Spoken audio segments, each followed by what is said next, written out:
perhaps we've had some new people who've joined.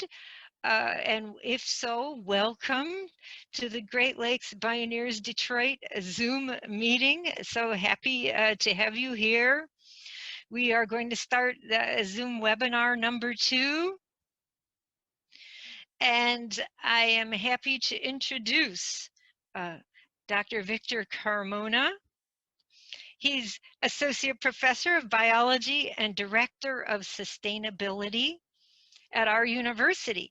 He was also co-chair of last year's Great Lakes Bioneers Detroit Conference, because you may know this conference has been going on since 2005. Many years at Marygrove, but the last 2 years at our university. So Dr. Carmona is very involved, and he's also an expert on all of these scientific topics. And so he is going to present to you at this time. And anytime you have a question for him, if you move your cursor around to the bottom of your screen, you should see a control for Q&A. And the Q&A is the Q&A is a place where you can start typing your choices of question. So think about those questions as you're listening to Dr. Carmona, and we'll be happy to entertain those questions as we go along. So please, Dr. Carmona.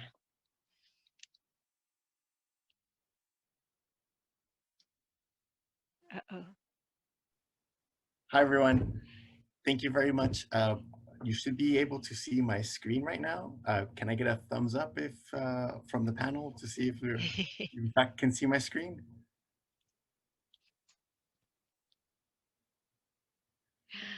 Yes, I'm guessing that's a yes.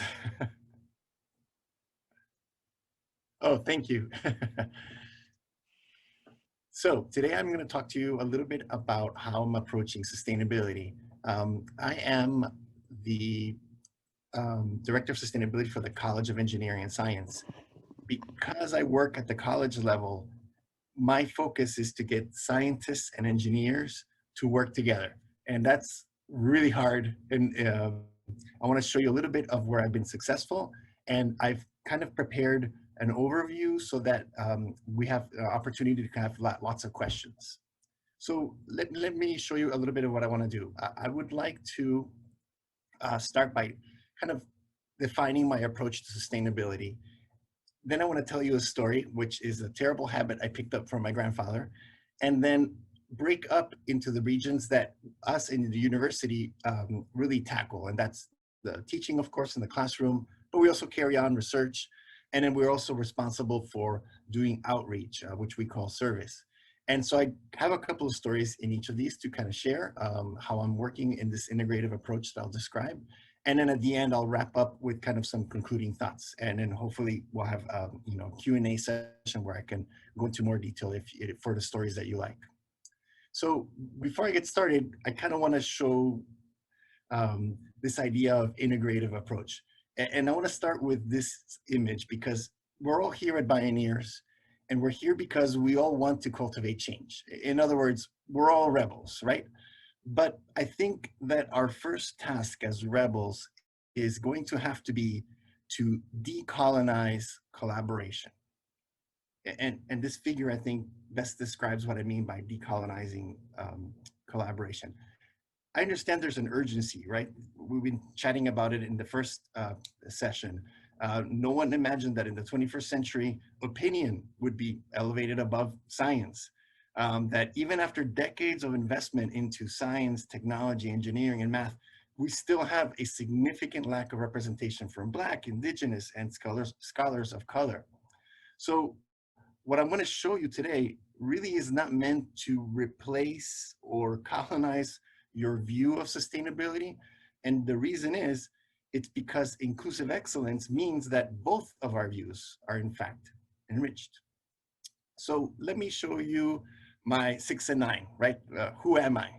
That's me right here. Let me see if I can turn on my pen. That's me hanging out at my aunt's farm.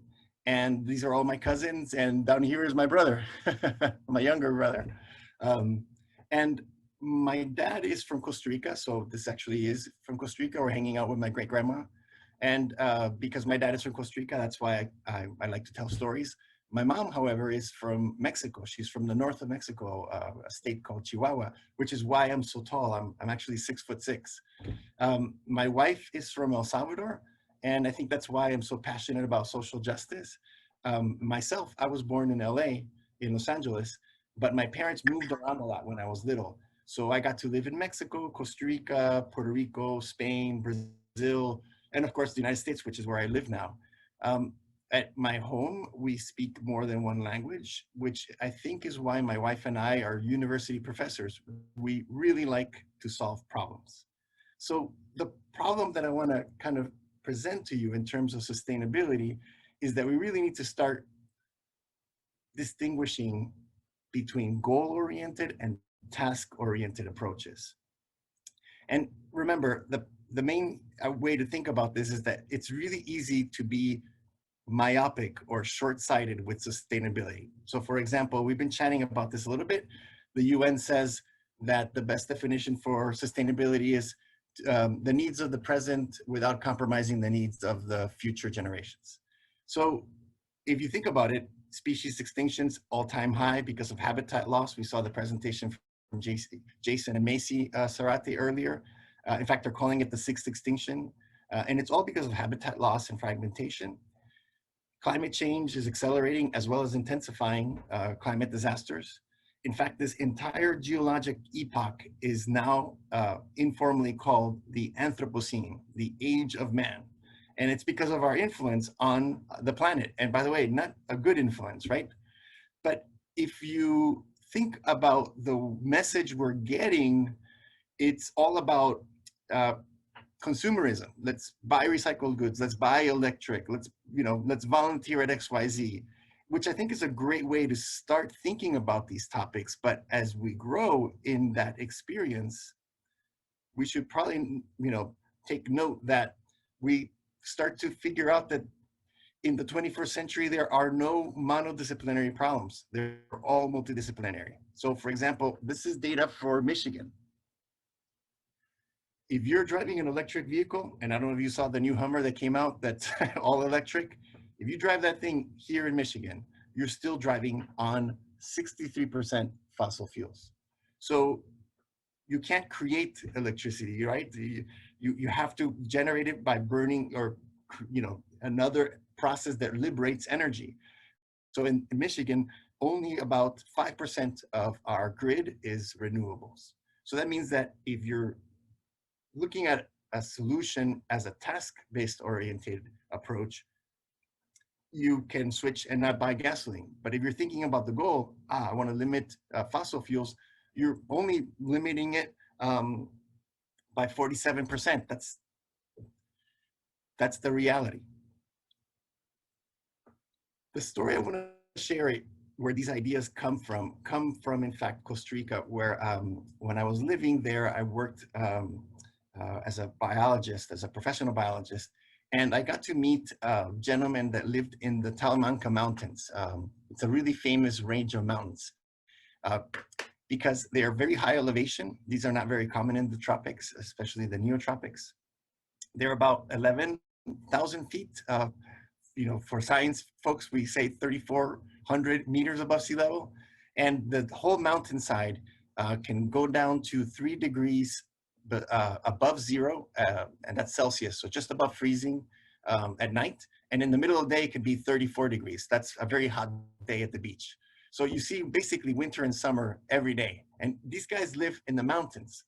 And so it's a beautiful range, and it's called the Mountain of Death, or the Summit of Death, Cerro de la Muerte. And it's absolutely beautiful. And I got to meet Don Carlos and his wife, Mayela, by going with students to these areas. And what I want to share is this idea that Carlos kind of does a really great job of sharing, which is this idea of fostering a culture of change. Now, he doesn't say it, he just kind of shows you how he's doing this. And it all starts when he was super young. He's basically hunting with his father. And it was because that's where they, it's the bush meat. It's where they would get proteins from. They live in a very remote mountain, so it's not like they're going to the supermarket, right? And he used to boast that, he was really good at hunting. But then he started noticing that every year there were fewer and fewer animals to hunt, and that he and his father would have to travel farther and farther to actually be able to be successful in a hunt. And then he realized that at one moment, he said, I came to the realization that things needed to change. More importantly, I needed to change. And so he decided that he was going to start adapting. And here's what he did. First thing he did is he got cows, and then he started breeding cows. And there were this region is all dairy cows, so they're not for meat consumption. So he got very good at raising dairy cows. So he joined a milk cooperative so that he would get a better price for his milk. Now, in the pastures, he realized that the cow manure basically was acting like a fertilizer. So he planted blackberry bushes. And the blackberry bushes took off so well that he actually joined an international cooperative and now exports his blackberries from his farm. The next thing he did is he was living in a mountain with lots of freshwater streams. So he dug up a series of canals, actually 6 of them, and they're all on a tier, elevational tier, and they're quite large. And if you look down at the water, those are rainbow trout. They're gigantic. In fact, in this particular pool, they're all parent stock, right? These are the ones that he doesn't eat. He uses them so that he could fertilize the eggs for the next year's round. And he basically now runs training programs for local trout farms that are not having a good season. He'll stock them because he's basically doing trial and error, try to figure out how to do this. Every 3 years, he empties each pool and he rotates them and picks up all that sludge from the bottom of the pool and sticks it into his backyard garden. And in that backyard garden, he's growing California earthworms, which are enormous. And then he feeds those back to the parent stock trout. Because he's on a hill, all the water that comes out of this last 6th pool now gets thrown into a pipe that travels a really steep incline and generates electricity for 5 homes, including his own. And he actually has excess electricity that he sells back to the National Electric Company through the grid. And as he's doing these little projects, right, because this is not overnight. He's burning, generators because he was putting in too much pressure. He's killing fish because he forgot to, to feed them a special feed. So he's doing trial and error, figuring out what works in this area. And he starts noticing that people are popping by. It's Costa Rica, right? They're in the mountains hiking, and they want to kind of check out his forest because since he wasn't hunting anymore, now all the animals are returning. And so he decided that in addition to tours about the electric plant that he set up with this power generator, he was going to set up a biological station. And this biological station basically is where biology students, high school, college, graduate, pop by, and they drive in and they basically do projects. They work on different projects. These are my students working on a project at 3,200 meters above sea level. That's well above 11,000 feet. And so you can feel winded. And we work on all sorts of things, plants, sometimes we work on animals, but it's a great opportunity to study flora and fauna of this particular forest type, which is montane forest, right? So it's these beautiful oaks. One day, one of these students comes up to Carlos and says, I really love what you're doing with this farm. It's absolutely fantastic. It's absolutely brilliant, this vision that you have. And Carlos kind of pauses him and says, look, slow down. It's not me who should be complimented, it's you. And the student kind of was shocked. We were all kind of watching like, what's going on? And he says, because I didn't finish school. And this is what I was able to put together. Whereas your studies have allowed you to travel internationally beyond your classroom. So it's me, says Carlos, who can't wait to see what you're going to do with what you learned.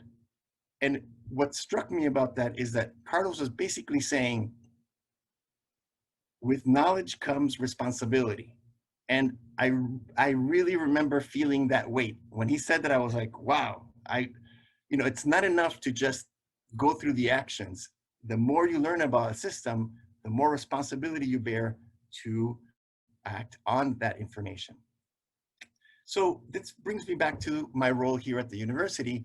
Because I'm in the college unit of engineering and science, I know that as a learning community, we can't adopt an Uber Eats model for delivering sustainability, right? I mean, think about Uber Eats. What do? They don't cook meals, they deliver them, right? Well, universities, high schools, these learning communities, we're the chefs. And that means that we're supposed to be messy. We're supposed to be making mistakes. That means that we have to have the courage to learn from those mistakes. And so what I want to do is kind of show you that the way that I've been linking these lessons into my current role. And I'm going to start with this area, which generally faculty call teaching. But what I want to show you is that I'm trying to link teaching to my research, but I'm also trying to link it to my outreach work with communities. And I'm going to continue to do this throughout this Venn diagram and show you kind of some highlights of what it is that I'm doing. So I'll start with a class that I teach in general biology, and it's a laboratory. And one of the modules that we have is on climate change. It's 21st century. We have to start the semester by talking about climate change. And the way we do this is we actually go to an urban garden, and this is in Southwest Detroit.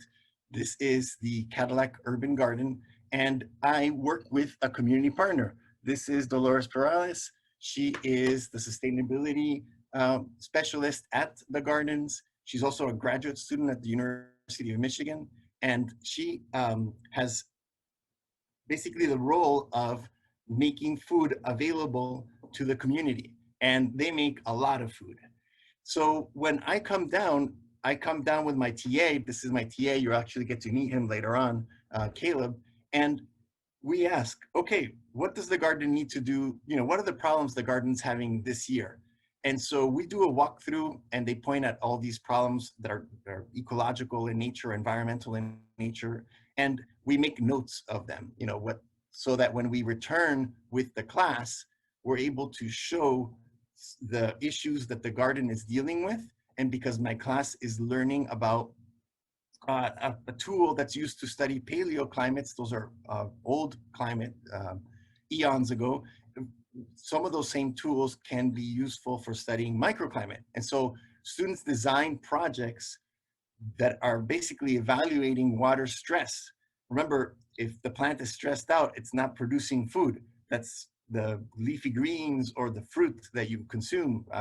So the experiments basically are the students' opportunity to test a question, collect data, and because it is a science class, from the student side, they actually take those findings, make posters, present them at conferences. Sometimes they win awards at those conferences.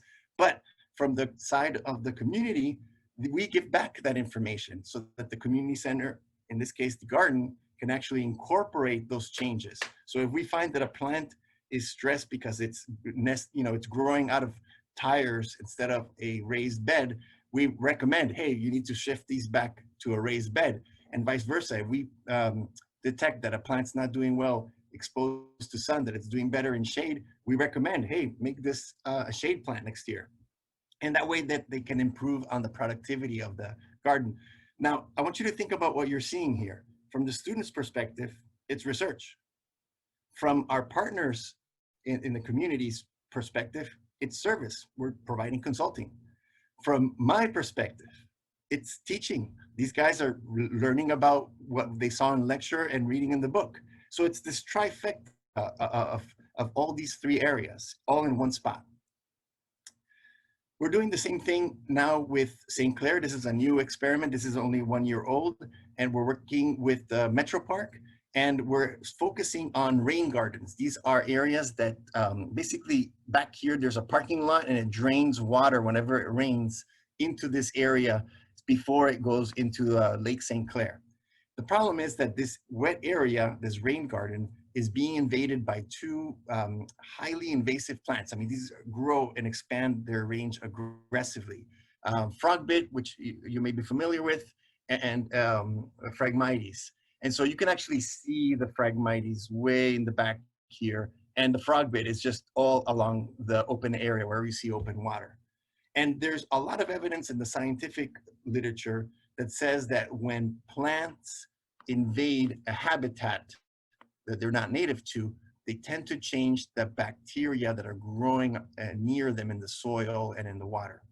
So we, as a class, are interested in studying the bacterial communities that are in these areas, and we classify them using diversity tools, these diversity indices, so that we can see how a specific class of bacteria called fecal indicator bacteria, which let us know if there's potential there for pathogenic strains of bacteria to be growing in these rain gardens, so that we can then communicate that back to the center. And what the center is interested in is basically using this information so that they can seek the funding to continue to manually remove, that's the only way you can remove these plants out of that garden. So we're actually helping the center get more data on what kind of impacts these invasive plants are having, specifically in terms of health related pathogenic diseases that could be facilitated.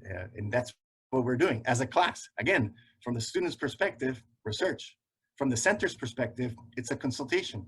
And from my perspective, it's learning. They're learning about how to use selective culture media. They're learning about invasive species. It's a great learning environment.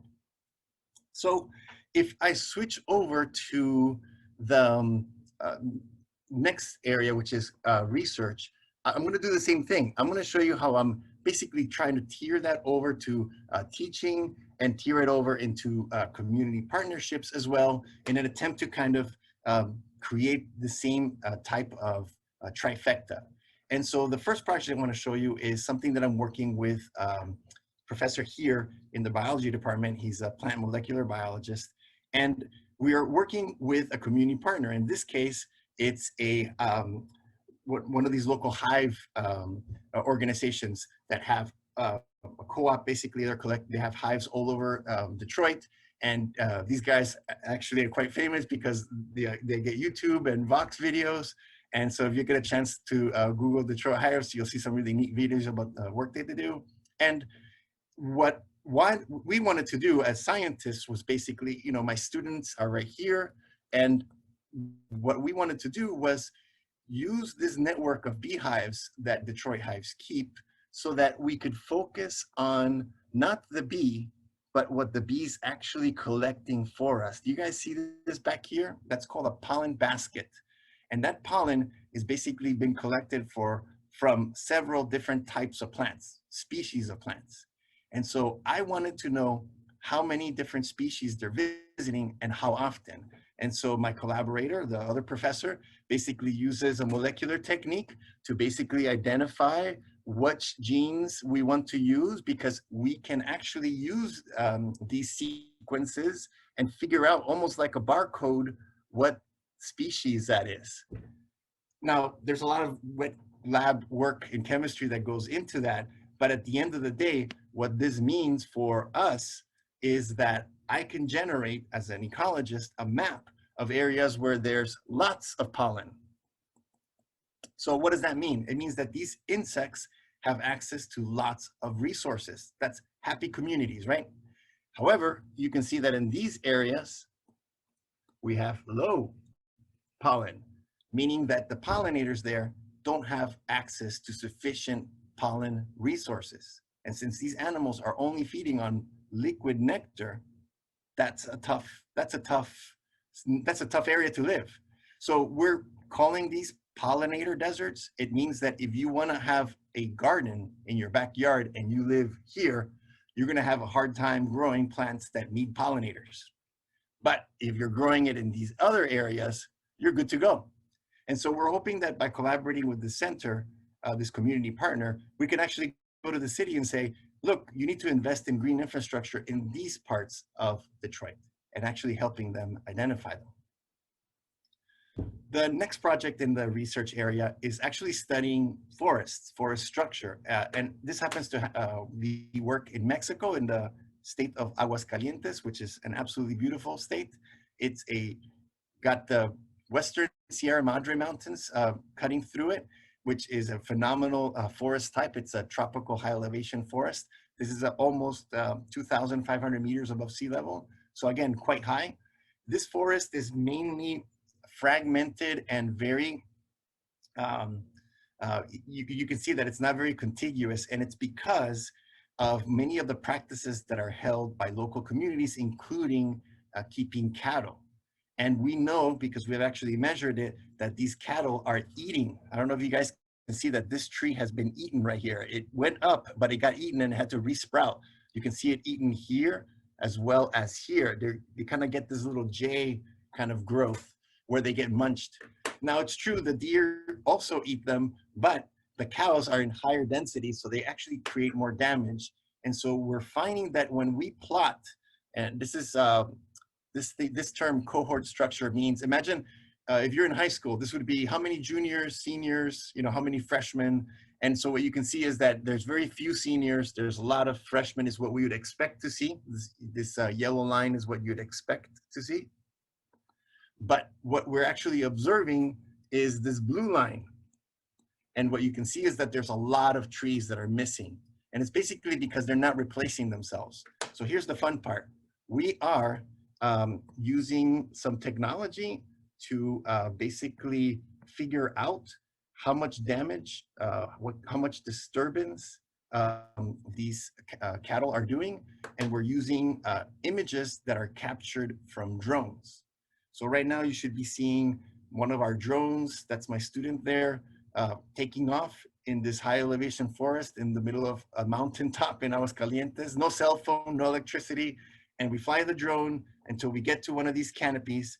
And then we take a photograph of it and we use software to analyze the image. And we actually are able to measure the damage, the disturbance is what we call it down here, that it has. There's a very famous hypothesis that says that in order to maximize diversity in an environment, you need to be in the middle. Too much disturbance, low diversity. Too little disturbance, low diversity. You need a little bit in the middle. And so if you think about this intermediate disturbance idea, it means something very powerful for our project. It means that we don't have to exclude farmers in our conservation effort. If you think of a cow as a disturbance regime, too many cows, bad. Too few cows, bad. You're gonna need some to be able to recover this forest, which clearly is missing a lot of trees. And drones, we think, is the way that we're gonna be able to inform farmers, hey, we're calculating that you're overdoing it over here, please reduce cattle. But over this other area, you can now pasture there, that's gonna be okay. And actually informing farmers to help us drive that diversity recovery in these forest systems. Again, a conservation that doesn't exclude community. We're actually engaging them. And if I show you the next slide is basically, I'm going to be taking that service component, this outreach, and I'm going to be linking it to my teaching and research. And I just want to show you two highlights here, because the first one has to do with a really nasty compound. You're actually going to get a chance to meet the student that did this work. This is a perfluorinated compound. This is a byproduct of an industrial process. The most common, I think the easiest one to think about is the way you get Teflon to stick to your pan is basically with these compounds. The problem is that the compound is incredibly toxic when it's not in the Teflon. And so it goes up in the air, it settles on vegetation, it goes in the soil.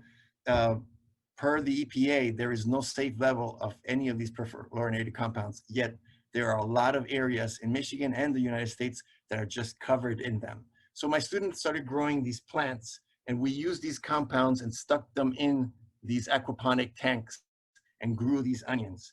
And the reason we were doing that is because we started noticing from a previous study that we started in class that these onions actually, the cells, if you look inside of these, you'll notice that the cells don't look like they should. Like here's a rectangular one on this end, but notice that they're not looking very rectangular in any of the other images. So my student is actually working on a measurement that will allow him to look at the shape and size of these cells. They're called morphology.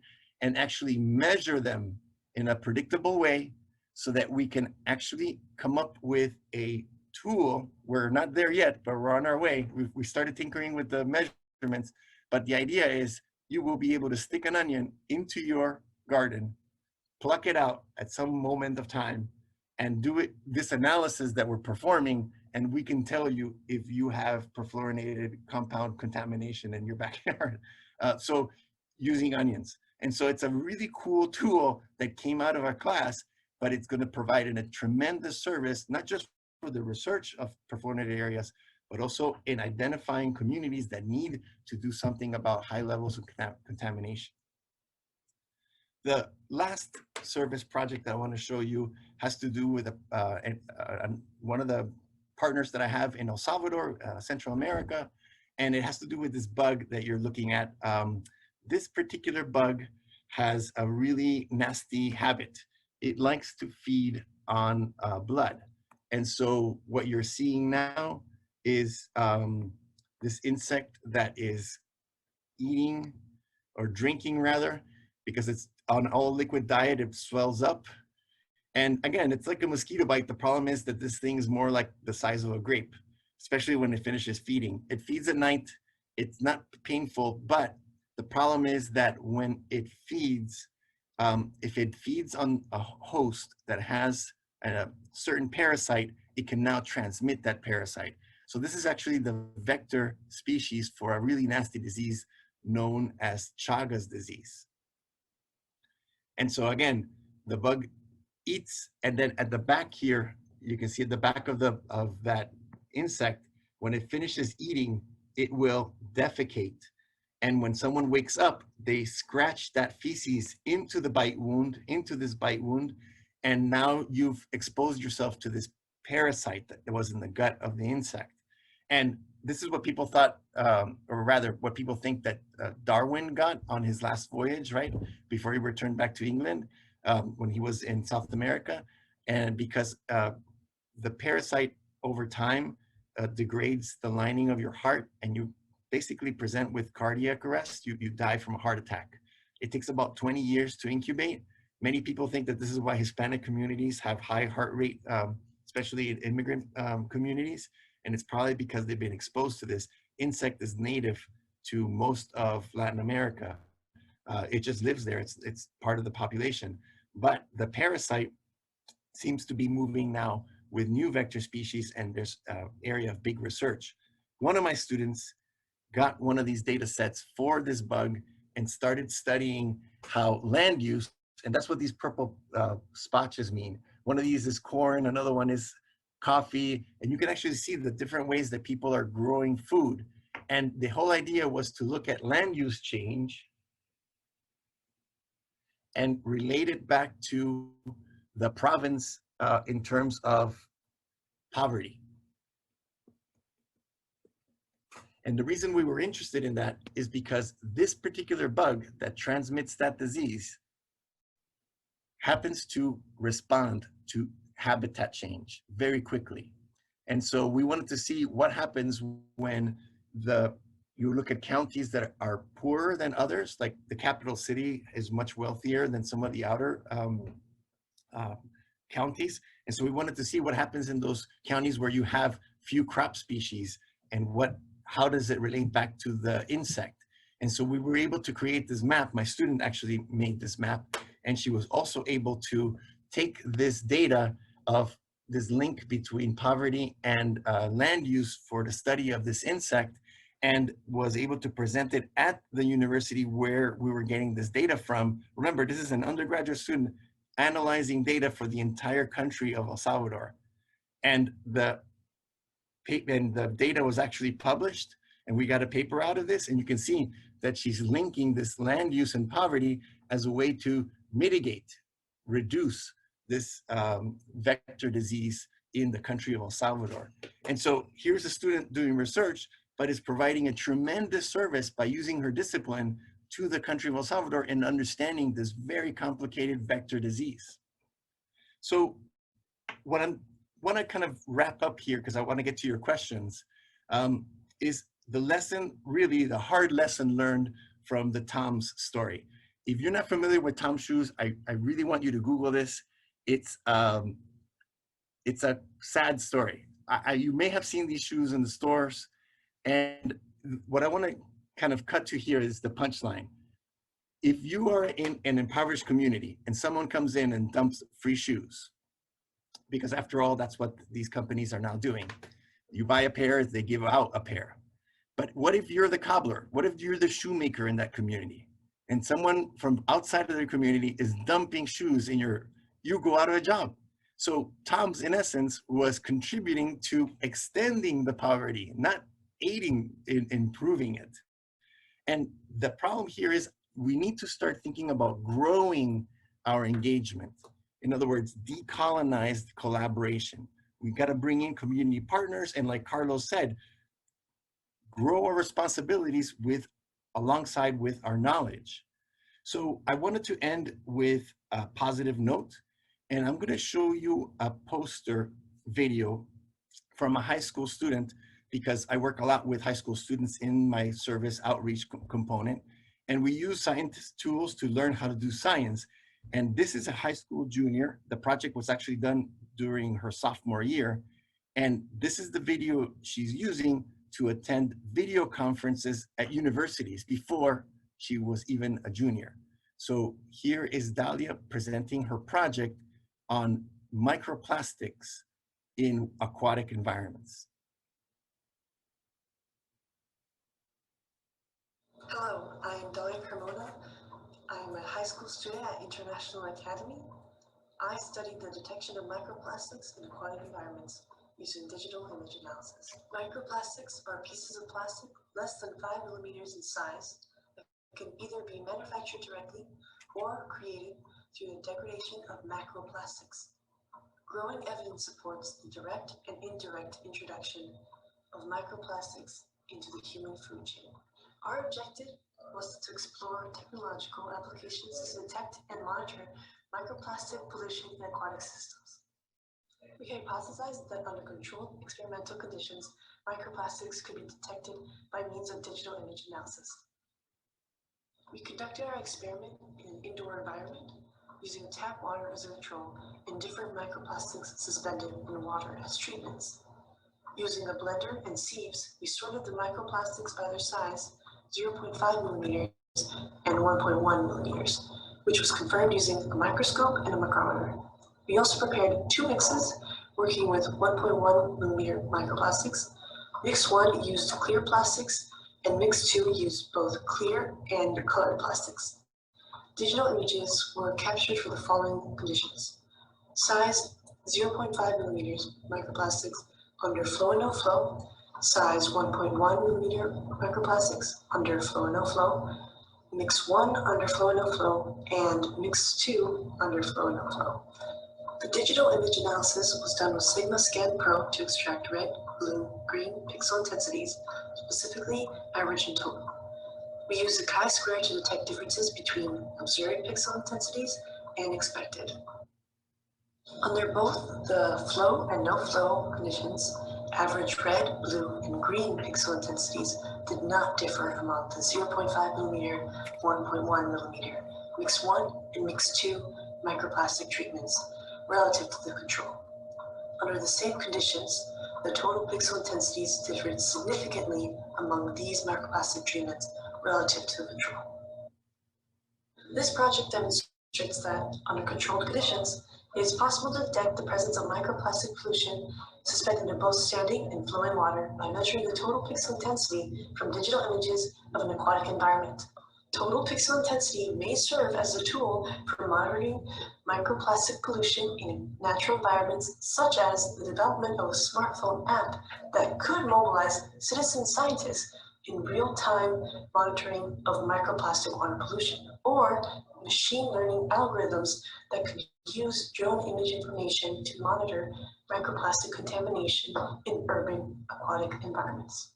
We propose that future studies evaluate the performance of total pixel intensity analysis in the detection and monitoring of microplastic pollution in aquatic environments under field conditions. Thank you for listening. So my last message is, inclusive excellence means a chance to use your ideas within the framework of the tools to test new questions without having to think in terms of a procedural approach. And so I want you guys to think about this integrative element becomes very easy to incorporate when you have an inclusive environment. Thank you. I will now stop sharing and look at the questions.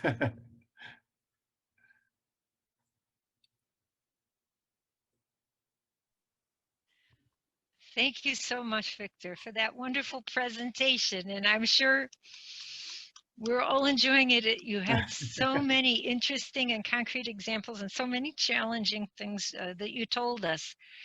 Now, we don't have any questions yet, but I want to remind you all how to submit a question. You just hover your cursor around the bottom of your screen and you should see a series of controls, and one says Q&A. So please open up that Q&A and be sure to start typing your questions. And as we give people time to type their questions, Victor, maybe you can just give us a little sneak preview and say, are any of the people who were just in your presentation about to present at 12 o'clock in their very own panel? In fact, they are. And I have that. Let's see, I'm going to share my screen. I have that up. So in the next panel, you actually are going to meet many of these folks that work in my lab. Some of them are no longer in my lab. So Caleb is in my lab. He's also TAing a class for me. He was in a couple of those pictures. He's leading this panel, the student panel. It's an entirely driven student panel. It's no faculty, they're student perspectives on environmental justice. And there are several students on there that have worked with me. The paper on Chagas disease that was published, Joyce Choi, she's presenting in this. Dahlia is also in this panel. She's the high school student whose poster I showed you at the end. And Dolores Perales, the sustainability specialist from Southwest Detroit Environmental Vision, is also on this panel. And she's also been working with me and letting us come in as a class to work in her urban garden to try to find ways to connect. So yeah, there's a lot of folks on that panel. And last thing I want to say is Colin, who is also on that panel, is working with Caleb on that cell morphology, that cell shape form analysis together. Colin is a physics undergrad and Caleb is a biology undergrad. But yeah, they're both working on there. So I have a connection with most of the students on that panel per se. So it should be really exciting to see how they think about environmental justice. And they are also being challenged to see ways to link their degree experiences into all these other realms, right? So yeah, it's quite messy sometimes, but like I said, we're supposed to be messy, you know. We're supposed to be trying to make as many mistakes as we can so that we can learn something new. All right, thank you so much, Victor. So now a couple of questions have come in. I encourage the rest of you to keep typing your questions. So what about this first question we have? Have you shared your thoughts or findings about donated shoes with Tom's? Oh, so that story is not actually mine. It's a well-documented example of what happens when you do not engage communities in your outreach. So there's a very famous documentary called, I think it's more than 5 years old now, called Poverty Inc. And you have to see it. It's incredible. And basically, this is what the film basically documents, is this idea that we have created a system that works so well at not addressing poverty, but so much money moves through it that it's almost like a business that everyone seems to be okay with, but it really doesn't address the problem. So the example that really hurt, but I really want to point out is all the hurricane aid that we always send to the Caribbean. What's the main staple that we send? Rice. And so all the rice farmers in Haiti collapsed. The economy collapsed for them. They had no jobs for I don't know how many, tens of months, because they were getting flooded with free rice. No one would buy their rice.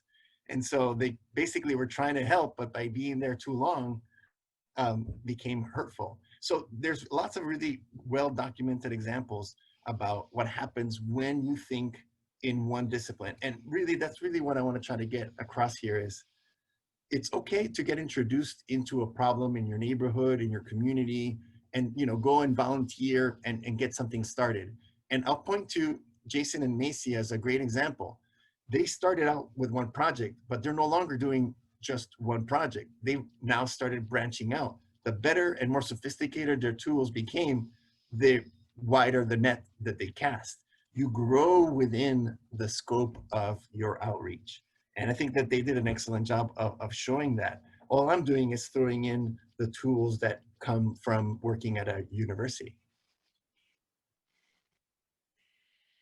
Okay. Is that that's a question on our feed or no? So we have another question, and I just asked that questioner if she wants to ask it herself. But if I don't get a quick answer, I will just paraphrase her question. And in the meantime, I want to encourage a few more of you to ask a question. We only have maybe about 10 minutes, but nevertheless, this is your big chance. And I'll throw it out to everyone watching. Is this usually the way you think about sustainability? Or did you thought it was just simply changing the light bulbs in your house and you're good to go? Like how did I challenge you by showing you all this stuff? I see that Nicola Gins is asking a question about pollen. Yeah, why don't you answer it? It looks like she's asking you, what Yes. types of pollen did you collect on the east side of Detroit? Yes. That is an interestingly complex answer to that question. First of all, we had to do a lot of reading because this technique for sampling DNA out in the field, out in nature, is called metagenomics. And it counts on, think of it as a library. When you do a search in Google, you're not seeing everything that's out there. You're only seeing what was uploaded to the internet, right? So if someone didn't upload some book from the 30s, you're not going to see it. It wasn't uploaded. So these libraries work the same way. We are sequencing data, sequencing genes, that are parts of libraries. So the idea is you pick a gene that allows you to look at many species, and that gene is changing ever so slightly among the species. So when you sample an unknown species, you pick up that gene, just one gene or a region, go to the library and say, okay, which one is this? And you kind of look it up like almost like an index. It's a barcode. And so it turns out that there are several genes that we, according to the literature, could access, but the libraries vary tremendously. Some are really good, some are way, way better. So the first thing that my collaborator did, because he's the molecular biologist, was basically try out 2 of these gene regions to see if we had any luck. And then what I do on the other side as an ecologist is I create the maps for what he's finding. So I look at the diversity analyses. So at this particular moment, we've identified 2 genes that will work for the project that we want to do. We've collected our first set of samples from Detroit hives, and we've actually added more samples from bees in the V, which is another co-op bee that's very big in Detroit. And we are kind of stuck because the campus has limited, you need special permission to be doing in person, and because we're all on lockdown basically because of the pandemic. They're sitting in the freezer. We're waiting to run these, but we have the funding, we have the lab ready to do the sequencing. We're just waiting for permission to, we were gonna do them in March and then we shut down. So we still don't know what kind of species are on there. but we do know that we're not going to be able to look at it at the species level. We're going to be basically looking at them at the genus level. It's a taxonomic level higher. And so it means that we're going to be working with a genus level diversity for the city. But at the end of the day, I still get to make those maps. All right. So actually, since there's a little window of opportunity here, Dr. Carmona, I'm going to ask you a question, if you don't mind. Because right at the beginning of your talk, you talked about the need to decolonize collaboration. And you talked about how there's a need for more African American, Latinx, Latin American, Native American scientists. And I want to ask you, what will be the benefit to science as a field if the scientific field decolonizes and includes more scientists from these varied backgrounds? Okay, now let's do this as a thought exercise, because this is a question that I share openly with my daughters at home, because they're taking now advanced classes in mathematics, and they're doing more, and so they're noticing things, and they come home and they ask questions that are very similar to this. And we have this there's no taboos, right? Let's talk about it. And the best answer that I've and my wife have thought in addressing this to our daughters is, think of it this way: we're in 2020. Think of all the scientific milestones that we've met, putting people on the moon, almost done curing polio, certainly, all these big diseases that now you can get antibiotics, and now we're moving to phage treatments instead of antibiotics. These are tremendous, tremendous scientific innovations. All of those were done with a marginalized community of minds, right? You needed to have special properties to be able to be part of that conversation. Now imagine what's going to happen in terms of scientific innovation and scientific thinking when you increase the population of folks that are doing those activities. So in terms of benefit, there's an ecological answer. Systems become more resilient. But in terms of cultural ways of thinking of this outside of ecology, the answer is we get smarter as a community because we get to bring in more minds to bear to problems that still plague us. So I give that as evidence. Look how great we've done by not including everyone. And now imagine how much greater we'll be when we do include everyone. Okay, thank you so much. Thank you so much for answering our questions. But we have one last question. And so if I can share this, it says, this time of COVID is unusual in terms of folks attending conferences. Are you and the Bioneers chairs already thinking of creative ways to attract attendance for next year's conference?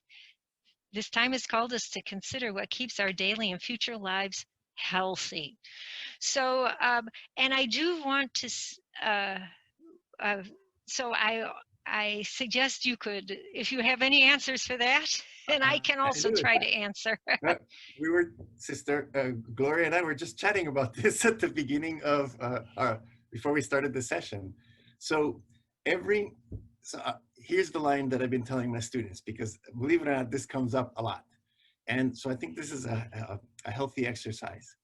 Every opportunity, sorry, when my students get stressed out about being on Zoom and things, what I tell them is every challenge has an opportunity as long as the learning environment is inclusive. So I have two examples. I continue to work with students in El Salvador at the University of El Salvador, and 2 weeks ago, they submitted an abstract for presenting a poster. It's a brilliant poster, and they submitted it to a conference in Spain. They live in El Salvador. To pay for the conference, the price for the ticket to get into the conference, forget the flight and all that stuff, just to get into the conference is the exact price that they pay for 2 semesters of tuition. Now add a $2,000 flight, hotel, food. It would have been cost prohibitive. So they got the money from the Spanish embassy to cover their fees. The conference is virtual, and they submitted an abstract, and we found out 2 days ago they won a science award. And so they would never have been able to do that. Technology democratizes spaces. That's what it means to democratize a space. They were able to access a conference that they would have been priced out of. And these guys ride the bus to school, right? Their tuition, by the way, in case you were curious, $25. A lot of people cannot pay that.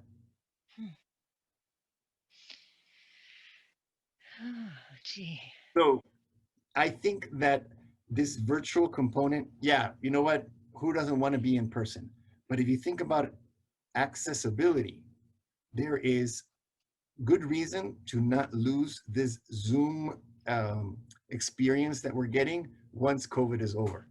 There's actually an access thing here that can help us be better. Okay. Thank you so much, Dr. Carmona. That was a wonderful talk. And we want to appreciate you, and also to appreciate all the insights you shared, and appreciate our attendees who were able to ask you questions that helped you to fill out the talk a little bit more.